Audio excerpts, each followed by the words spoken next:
Welcome back, Troglodytes, to your daily dose of guitar information, the Trogly's Guitar Show. Before this WYRON episode, let's go ahead and pick the winner of the Kahaya Gig Bag from my latest unboxing video. Now, if you remember, I said you had to put US at the end, so that's how I filtered these comments, and there were 529 entrants. Let's see who our lucky winner is.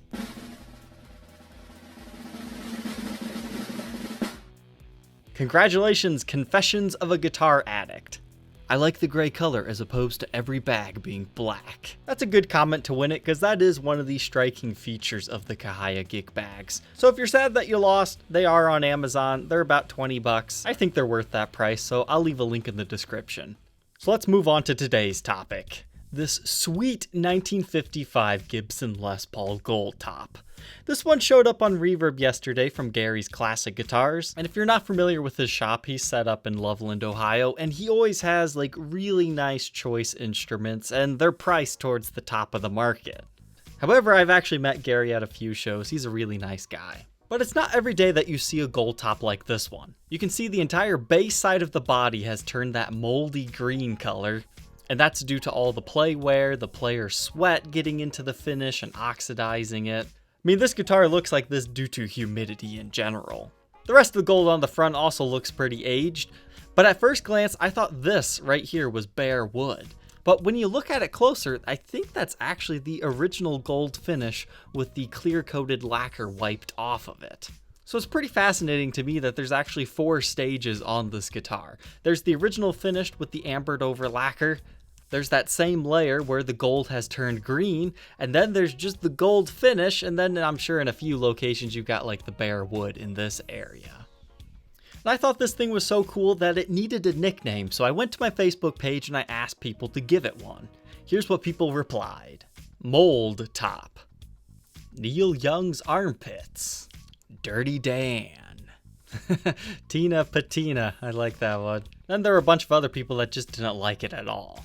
So go ahead and leave me a comment what you would name this guitar once we see all these other photos. But the first thing that came to my head was Night Bandit. Something about this Bigsby, it just looks like it has a firearm that could come out and get ya. And it looks like he's been in a knife fight or two. But let's dig in here. Past the super patinaed out top, look at these inlays. They're really cool. They're almost stained a blood red. That's a little bit ominous now that I'm seeing that. It kind of goes with my Bandit vibe. I know these inlays are supposed to yellow, but like true vintage is not my specialty, so I don't think I've ever seen one turn red before. But that's a really nice dark Brazilian rosewood fretboard. And on the face of the headstock, you can see how much the clear coat lacquer has ambered, especially in the areas where it's chipped off on the Gibson logo. But notice the Les Paul model silkscreen has worn off on this example. But the fun doesn't end here. Flipping over to the back side of the headstock, you can see the tuners are all rusted, and we get to see that this is a rare all gold Les Paul. Now, as with most of those though, the gold gets worn off the neck, and then that actually kind of decreases the value of these. But you can see how the back of the headstock has that beautiful green aging to it, tons of finish checking with that bare neck, so that tells you this thing's been played. But even moving on to the back side of the instrument, you've got some interesting greening here, again with the original gold finish underneath and the bare wood. There really is a cool vibe to this one. So how much was Gary asking? He wanted $18,900 plus $95 shipping. And honestly, I thought this was a good price, and it sold in less than 12 hours. But in case you don't follow the vintage market, here's what the 2018 Vintage Guitar Price Guide says. Traditionally in 1955 you'd have that wrap tail piece, but since this is a factory Bigsby, the value of this one is supposed to be around 30% less than that of the wrap tail. I know that sounds crazy, but there's a bunch of people that don't like a Bigsby on a Les Paul, and you don't really have an option if it was factory or not. Now if it's added after the fact, they quote a 50% devaluation. It's crazy. If you want a player's grade 50s Les Paul, find one that has the snake bite, because you can save a bunch of money that way. But in all original 1955, it's supposed to be anywhere between $21,000 to $28,000. I think condition-wise, we can all agree that this is fairly worn, so we'll take the low end there. So $21,000, we'll take our 30% off, so that should put us at about $14,700. So honestly, I really do think this thing was priced right. Because this goes back to another thing that I was talking about in another WYRON a while ago. There's 4 stages to a guitar's life. There's mint condition, there's very good but played.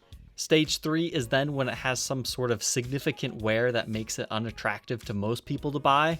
But then stage 4, not all guitars ever get to this, is when that ugly wear kind of just encompasses the entire guitar and makes it a unique relict piece that's been done naturally.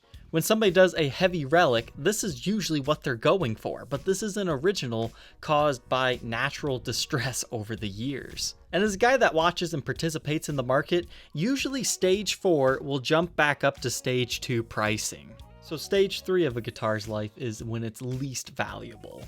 So using that theory, I bet we could say 2600, then do our Bigsby, and that puts us pretty much exactly at Gary's price point. So it's no wonder that it sold. It was priced right.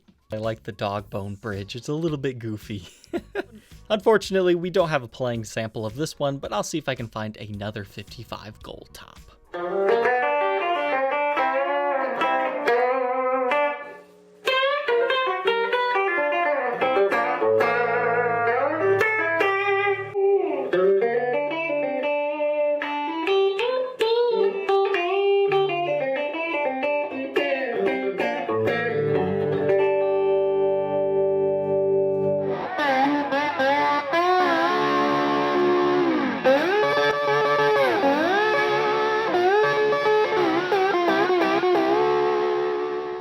The only question left, would you rock this 55 Goldtop or not?